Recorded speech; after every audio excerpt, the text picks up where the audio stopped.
Welcome to social post. నేను Nihal. So ఇప్పుడు normal గా మన హార్ట్ రిలేటెడ్ సర్జరీస్ అనేది మనం చేసుకుంటాం. సో నార్మల్ హెల్త్ ఇన్సూరెన్స్ లో కవర్ అవుతుందా, లేకపోతే హార్ట్ రిలేటెడ్ కి సపరేట్ ఒక ఇన్సూరెన్స్ అంటూ తీసుకోవాలా? సో ఏ ఇన్సూరెన్స్ అవైలబుల్ ఉన్నాయి మార్కెట్ లో, దీని గురించి మాట్లాడడానికి ఫైనాన్షియల్ ప్లానర్ మధు గారు ఉన్నారు. సార్ తో మనం మాట్లాడదాం. Hello sir, welcome to social post. Hello అండి.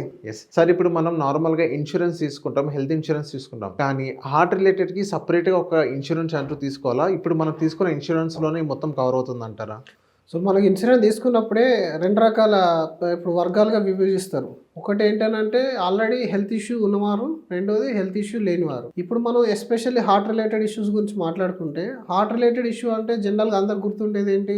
స్టంట్ అవ్వడము, యాంజియోప్లాస్టీ, బైపాస్ సర్జరీ ఇలాంటి ఇష్యూ కిందకి వస్తాయి. అయితే దీనికి డైరెక్ట్ గా కొన్ని కారణాలు ఉంటాయి. ఏంటి, ఇప్పుడు హార్ట్ ఇష్యూ అనేది డైరెక్ట్ రాదు. ముందుగా షుగర్ అటాక్ అవ్వడము, బీపీ అనేది రేజ్ అవ్వడము, రకరకాల రీజన్స్ తోని మనకు అది హార్ట్ డిసీజ్ గా తర్వాత డెవలప్ అవుతుంది. What ever reasons. అవును.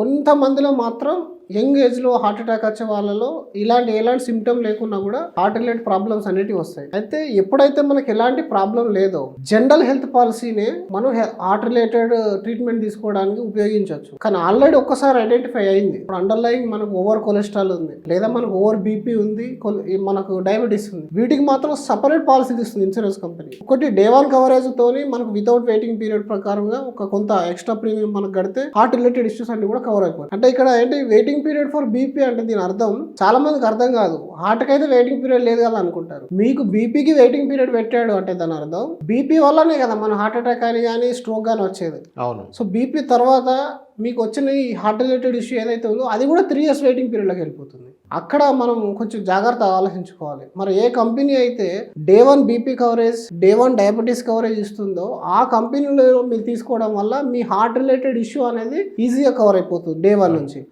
అదర్వైజ్ దీనికోసం 3 సంవత్సరాలు వెయిట్ చేయాల్సి వస్తుంది. ఇంకొకటి, కొంతమందికి ఆల్రెడీ స్టంట్స్ పడతాయి. ఈ స్టంట్ పడడం వల్ల పరిస్థితి ఇంకా వేరే ఉంటుంది. దాదాపు 95% ఆఫ్ ఇన్సూరెన్స్ కంపెనీస్ డినే చేసేస్తాయి, ఇవ్వవు. Only 5% of chances. అంటే ఎలాంటి ఛాన్సెస్ అంటారు 5%? ఆ 5% ఏంటంటే కొన్ని హార్ట్ రిలేటెడ్ స్పెసిఫిక్ పాలసీలు తయారు చేశారు. ఆ స్పెసిఫిక్ పాలసీలోనే మీరు ఎంట్రీ కావాలి. దానికి హార్ట్ రిలేటెడ్ కి ఎలాంటి కోపేమెంట్ లేకుండా ఇస్తారు. కాకపోతే మిగిలిన ట్రీట్మెంట్స్ కి కొన్ని కోపేమెంట్స్ పెడతారు. దానికి కొంచెం ప్రీమియం ఎక్కువ ఉంటుంది. దాన్ని మీరు ఫ్లోటర్ లాగా తీసుకోలేరు. మీరు సపరేట్ గా ఇండివిజువల్ పాలసీ తీసుకోవాలి. దానికి మీ వైఫ్ కానీ పిల్లలు కానీ యాడ్ చేయలేరు అక్కడ. సో అదొక పెద్ద డ్రాబ్యాక్ ఉంటుంది. కాకపోతే ఒకసారి మనకు ఈ ఐడెంటిఫై కాకముందే మనం ముందుగానే ఆలోచించామనుకోండి, అది కూడా ది బిగ్గెస్ట్ కవరేజ్ తీసుకుంటే హార్ట్ రిలేటెడ్ ప్రాబ్లం రాని, కిడ్నీ రిలేటెడ్ ప్రాబ్లం రాని మీకు అది డే 1 నుంచి కవరేజ్ లోకి వచ్చేస్తుంది. ఇంకొంతమంది ఎలా ఉంటారంటే అసలు ఇది నాన్ డిస్క్లోజర్ కింద కొన్ని కేసులు వెళ్ళిపోతాయి. అంటే వాళ్ళకి బీపీ ఉంటుంది కానీ తెలియదు. ఆఫ్టర్ 1 year 2 year తర్వాత అంటే జనరల్ గా వాళ్ళు ఈ బీపీని మెన్షన్ చేద్దామని ట్రై చేస్తారు పాలసీలో. కొన్ని ఇన్సూరెన్స్ కంపెనీస్ యాక్సెప్ట్ చేస్తాయి. కొన్ని ఇన్సూరెన్స్ కంపెనీస్ మీరు ఇన్ఫార్మ్ చేసినప్పటి నుంచి మళ్ళీ వెయిటింగ్ పీరియడ్ 3 years పెడతాయి. అప్పుడు ఏమైతుంది, వాళ్ళు యాక్సెప్టేజ్ చేసిర్రు కానీ టర్మ్స్ అండ్ కండిషన్లు అసలు ఏముందని మనం చదవలేదు. జనరల్ వాళ్ళకి ఓటీపీ పంపించడము లేదా ఈమెయిల్ డిక్లరేషన్ తీసుకోవడమో చేస్తారు. అలాంటి టైంలో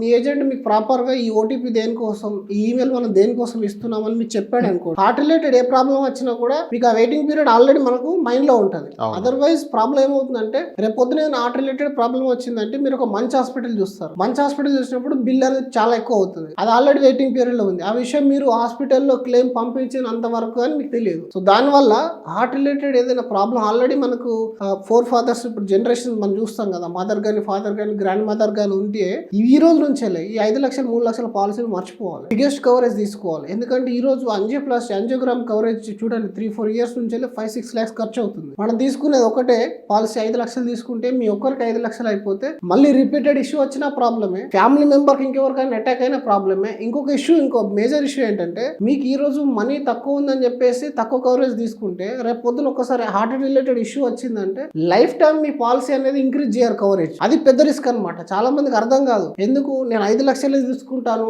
నేను 10 lakhs తీసుకుంటాను, కొంతమంది మొండిగా బిహేవ్ చేస్తారు. అంటే ఇక్కడ 5,000 సేఫ్ అవుతుంది. మీకు 20 lakhs పాలసీకి 5 lakhs పాలసీకి మధ్యలో డిఫరెన్స్ 4,000 to 5,000 ఉంటుంది. ఆ 5,000 నువ్వు ఈ రోజు సేవ్ చేసినావు, యూఆర్ గుడ్. బట్ ఫ్యూచర్ లో రేపు దీన్ని 50 lakhs పెంచాలంటే ఇన్సూరెన్స్ కంపెనీ పెంచదు. ఎందుకంటే నువ్వు ఆల్రెడీ హార్ట్ రిలేటెడ్ ఇష్యూతో బాధపడుతున్నావు అప్పటికి. లేదా మీకు డయాబెటీస్ రావచ్చు, లేదా మీకు బీపీ రావచ్చు. సో ఈ విధంగా ఉంటుంది. ఇండియా విషయానికి వస్తే ఇది ఓకే. ఇప్పుడు అడ్వాన్స్ ట్రీట్మెంట్స్ లో చాలా మంది ఏం చేస్తున్నారు అంటే బయటకు వెళ్ళి ట్రీట్మెంట్ చేసుకుంటున్నారు. మరి ఆ ట్రీట్మెంట్ అయితే ఇంకా మన చేతుల్లో ఉండదు. డెఫినెట్ గా దానికి దానికైతే ముందుగానే ప్రిపేర్ అయి ఉండాలి. ఒక్కసారి మనకు ఫ్యామిలీలో హిస్టరీ ఉంది అని తెలిసింది, హార్ట్ రిలేటెడ్ కానీ, డయాబెటీస్ కానీ, బీపీ కానీ, ఓవర్ కొలెస్ట్రాల్ కానీ, థైరాయిడ్ కానీ ఉంది అని తెలిసింది అని అంటే మీరు కంపెనీ పాలసీ పైన కానీ లేదా బ్యాంక్ పాలసీ పైన కానీ ఆధారపడకుండా ఒక మంచి కవరేజ్ మినిమం 50 లక్షలు 1 crore వరకు కవరేజ్ పెట్టుకొని హార్ట్ రిలేటెడ్ ఎలాంటి వెయిటింగ్ పీరియడ్ లేకుండా ముందే చూసుకోవాలి. కానీ ఇప్పుడు మనం ఒక హాస్పిటల్కి వెళ్ళిన తర్వాత చాలా ఇన్సూరెన్స్ కేసెస్ కానీ రిజెక్ట్ అయిన సిచ్యువేషన్స్ మనం చూస్తాం. సో రీజన్ ఏమై ఉండొచ్చు అంటే వాళ్ళు ముందే అక్కడ అడ్వైజర్ సరిగ్గా చెప్పకపోవడం వల్ల, లేకపోతే కస్టమర్ అనేది సరిగ్గా తెలుసుకోవడం వల్ల, లేకపోతే రాంగ్ స్కీమ్ లో వెళ్ళడం వల్ల అంటారా? ఒకటి రాంగ్ స్కీమ్ లో వెళ్ళడం అనేది కూడా చాలా వరకు కేసులు మనం చూస్తూ ఉంటాం. రాంగ్ స్కీమ్ అంటే ఏంటి, ఇప్పుడు మీకు ఆల్రెడీ హార్ట్ రిలేటెడ్ ప్రాబ్లం ఉందని తెలిసింది, అప్పుడు మీరు జనరల్ పాలసీకి వెళ్ళారు, అందులో హార్ట్ రిలేటెడ్ ఎక్స్క్లూజన్ ఉంది, అది మీకు తెలియదు, అక్కడ ప్రాబ్లం అవుతుంది. రెండోది మీకు హార్ట్ రిలేటెడ్ ప్రాబ్లం ఉంది, మీరు ఆల్రెడీ మెడిసిన్ వాడుతున్నారు, బట్ ఏజెంట్ తొందరలోనో లేదా ఆన్లైన్ లో మీరు పర్చేజ్ చేసేప్పుడు తొందరలోనో మీరు అది మెన్షన్ చేయడం మర్చిపోయారు, అది రెండవ రిజెక్షన్ రీజన్ అవుతుంది. మూడో రిజెక్షన్ రీజన్ ఏమవుతుంది అంటే మీరు పాలసీ తీసుకున్నప్పుడు నాకు డయాబెటీస్ ఉందని చెప్పారు, సో దానికి వాళ్ళు వెయిటింగ్ పీరియడ్ పెట్టారు, ఆ వెయిటింగ్ పీరియడ్ మీరు చూసుకోకుండా అడ్మిట్ అయ్యారు, అప్పుడు ఏమవుతుంది, ఆ మొదటి 36 నెలలు ఏదైతే ఉంటుందో 36 months వెయిటింగ్ పీరియడ్ ఉంటుంది. ఆ వెయిటింగ్ పీరియడ్ లో దాదాపు 90% ఆఫ్ ద రిజెక్షన్స్ హాస్పిటల్లో మేము గమనించేది వెయిటింగ్ పీరియడ్ కంప్లీట్ కాకముందు వచ్చే క్లెయిమ్స్. వెయిటింగ్ పీరియడ్ అనేది చాలా చాలా చాలా ఇంపార్టెంట్. ఆ వెయిటింగ్ పీరియడ్ చూసుకోరు, జనరల్ గా అసలు టైం ఇవ్వరు. ఏదైనా ఒక పాలసీ కంప్లీట్ చేద్దాం అనుకున్నప్పుడు ముందుగా ప్రీమియం చూస్తారు, దాని తర్వాత కవరేజ్ సమ్మష్యూడ్ ఎంత తీసుకుంటాం అది చూస్తారు తప్ప ఇందులో ఇన్సైడ్ కి వెళ్ళి అసలు ఇందులో ఐస్ ట్రీట్మెంట్ ఎంత కవరేజ్ ఉంది, ఒకవేళ మనకి రోబోటిక్ సర్జరీ అవసరం పడితే దానికి ఎంత కవరేజ్ లిమిట్ ఉంది, ఇలాంటివి డీటెయిల్ గా వెళ్ళి చూడరు ఎవరు కూడా. అది కొంతమంది ఏజెంట్లు ఏంటంటే టైం తీసుకొని ఫోర్స్ఫుల్ గా క్లయింట్ కి చెప్పగలుగుతారు, ఇంకొంతమంది ఏం చేస్తారంటే మరీ ఎక్కువ ఫోర్స్ చేసేస్తే వీళ్ళు దీని డిసిజన్ ఇంకా పోస్ట్ పోన్ చేసే అవకాశం ఉంటుంది కాబట్టి కంప్లీట్ చేయడం అనేది జరుగుతుంది. అలా కాకుండా మీరు హెల్త్ ఇన్సూరెన్స్ ఎప్పుడైతే తీసుకుంటారో this is a life time contract. ఈ లైఫ్ టైం కాంట్రాక్ట్ అంటే మళ్ళీ చేంజ్ చేయడాలు మళ్ళీ మారడాలు అనేటివి దృష్టిలో పెట్టుకోకుండా వన్ కంపెనీ తీసుకొని లైఫ్ టైం ఉండే విధంగా మనం ప్లాన్ చేసుకోవాలి. ది బిగ్గెస్ట్ కంపెనీ అంటే క్లెయిమ్ ఎక్స్పీరియన్స్ కూడా మీరు చూడాలి. ఈ కంపెనీ యొక్క నంబర్ ఆఫ్ కంప్లైంట్స్ ఎన్ని ఉన్నాయి, ఎన్ని క్లెయిమ్స్ సెటిల్మెంట్ చేస్తున్నారు, వీళ్ళకి ఓవరాల్ రెవెన్యూ ఎంత, వీళ్ళకి అండర్ రైటింగ్ ఎంత స్ట్రిక్ట్ ఉంది. నేనేం చెప్తానంటే మీకు ఏ కంపెనీ అయితే అండర్ రైటింగ్ స్ట్రిక్ట్ ఉంటుందో ఆ కంపెనీలోకి వెళ్ళండి. మీరు ఎంట్రీ బ్యారియర్స్ ఉంటాయి, కొన్ని కంపెనీస్ 50 ఏళ్ళు దాటితే మెడికల్ చేస్తారు, కస్టమర్స్ కొంతమంది నేను మెడికల్కి రాను, నాకంత టైం లేదు, వితౌట్ మెడికల్ అని చెప్పండి, ఇలాంటి కొన్ని డిమాండ్స్ తీసుకొని వస్తున్నారు ఈ మధ్యలో. కొన్ని కంపెనీస్ అసలు వితౌట్ మెడికల్ చేస్తాయి, కానీ అక్కడ రిస్క్ నీకే, కంపెనీకి కాదు. రేపు పొద్దున మెడికల్ నువ్వు అటెండ్ అయినావు అని అంటే ఎంటైర్ డేటా అనేది కంపెనీ దగ్గర ఉంటుంది, నువ్వు ఈజీగా ఫైట్ చేయడానికి అవకాశం అనేది ఉంటుంది. కాబట్టి మీకు ఎంట్రీ లెవెల్లో మిమ్మల్ని ఎంత ఇబ్బంది పెడుతుందో ఆ కంపెనీ మంచి కంపెనీ అని గుర్తు చేసుకోండి. మీకు ఏదైతే లీనియన్స్ ఇచ్చేసి తొందరగా పాలసీ పికప్ చేసి ఇవ్వగలుగుతుందో ఆ కంపెనీ కొంచెం డేంజరస్ అని అర్థం చేసుకోవాలి.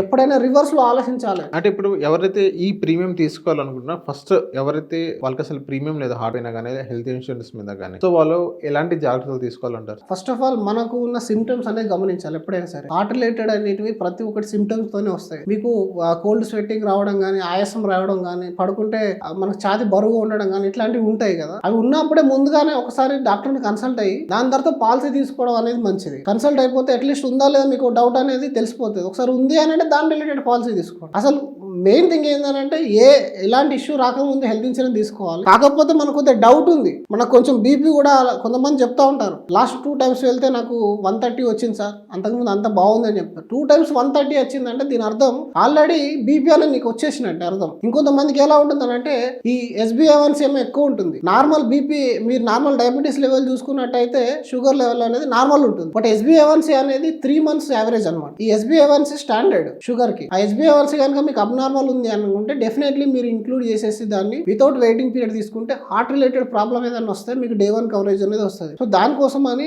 ఏదైనా సరే డే 1 కవరేజ్ పీఈడి ఉన్న పాలసీని మీరు చూస్ చేసుకోవాలి. వన్స్ మీ దగ్గర ఆ ఇష్యూ ఉంది అని తెలిస్తే మాత్రం ఈ రిమైనింగ్ కేసెస్ లో మీరు ఒక మంచి కవరేజ్ తీసేసుకుంటే సరిపోతుంది. లక్కీగా ఏంటంటే 90% 95% ఆఫ్ ద కేసెస్ లో ఈవెన్ డయాబెటీస్ ఉన్నా, బీపీ ఉన్నా, ఓవర్ కొలెస్ట్రాల్ ఉన్నా మీరు కొంచెం ఎక్స్ట్రా ప్రీమియం కట్టేస్తే 31వ రోజు నుంచి పాలసీలు అన్ని కవర్ చేస్తున్నాయి. అండ్ దీంతో పాటుగా అండ్ తీసుకునే ప్లేస్ కూడా ఇంపార్టెంట్. మనం చాలా వీడియోస్ లో చెప్తా ఉన్నాం. ఇప్పటికీ మీరు ఎలాంటి పాలసీ తీసుకున్నారని కాదు, మీరు ఎక్కడ తీసుకున్నారనేది చాలా ఇంపార్టెంట్. ఎందుకంటే మీరు తీసుకునే ప్రాపర్ సర్వీస్ పాయింట్ దగ్గర తీసుకుంటే రేపు మీరు హాస్పిటల్లో ఉన్నప్పుడు మీ ఫ్యామిలీ ఏ టోల్ ఫ్రీ నంబర్ కో దానికో దీనికో కాల్ చేసి ఇబ్బంది పడాల్సిన పరిస్థితి అనేది ఉండదు. కాబట్టి అలా మీరు ప్రాపర్ గా అనలైజ్ చేసుకోగలుగుతారు, తీసుకోవడం మంచిది తీసుకోగలుగుతారు. రేపు పొద్దున ఏదన్నా ఇష్యూ వచ్చినా కూడా మీ తరపున ఒకరు ఫైట్ చేయడానికి అక్కడ స్టాండ్ బై పర్సన్ అనేది నిలబడి ఉంటారు. కాబట్టి తీసుకునే ఏదైతే సర్వీసింగ్ పాయింట్ ఉందో అది కూడా ప్రాపర్ గా చెక్ చేసి తీసుకోవాలి. దాని దాని ద్వారా ఏంటంటే వాళ్ళు మీకు ఒక హై కవరేజ్ అనేది మోటివేట్ చేస్తారు తీసుకోమని. రెండోది ఏదైనా ఇష్యూస్ వచ్చినా కూడా దాన్ని ఏ విధంగా కంపెనీకి కన్వే చేయడం అనేది కూడా మీకు చెప్తారు. అండ్ మోర్ ఓవర్ రేపు పొద్దున కంపెనీ కూడా మీతో ప్లే చేసినప్పటికీ,